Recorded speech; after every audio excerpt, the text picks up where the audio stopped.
यावेळेस अगदी त्याच्या विपरीत खेळून काढलाय विजय गबालेनं. स्क्वेअर लेग क्षेत्रामध्ये यावेळेस चेंडू डीप मध्ये निघून चाललाय, सीमा रेषा पार. इथे मिळेल त्या ठिकाणी विजूला आणि जलालपूरला एक दमदार चौकार. 16 चेंडू आणि 22 धावा. जेव्हा जेव्हा त्या ठिकाणी बाउंड्री लागली जाती तेव्हा तेव्हा त्या ठिकाणी इक्वेशन अगदी जवळ येताना त्या ठिकाणी जलालपूर संघासाठी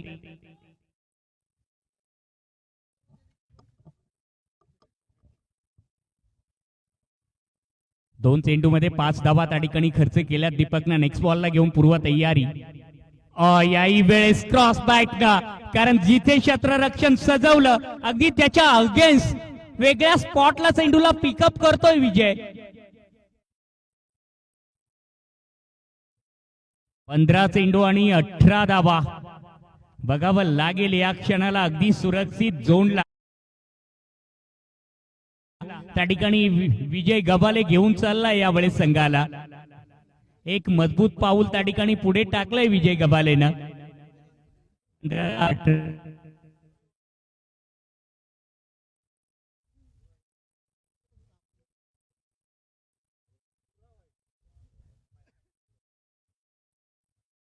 पुढे सरसावला, यावेळेस वेगाचा वापर केला दीपकनं. अगदी ऑफस्टिकच्या बाहेर त्या ठिकाणी टप्पा ठेवला चेंडूचा आणि इथे डॉट त्या ठिकाणी मिळवला.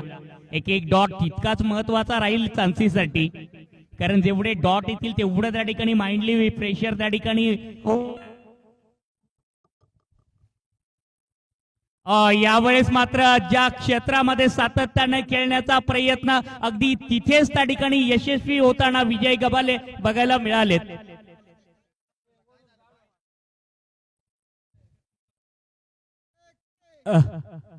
शांताराम पाटील सर, चौकार की षटकार?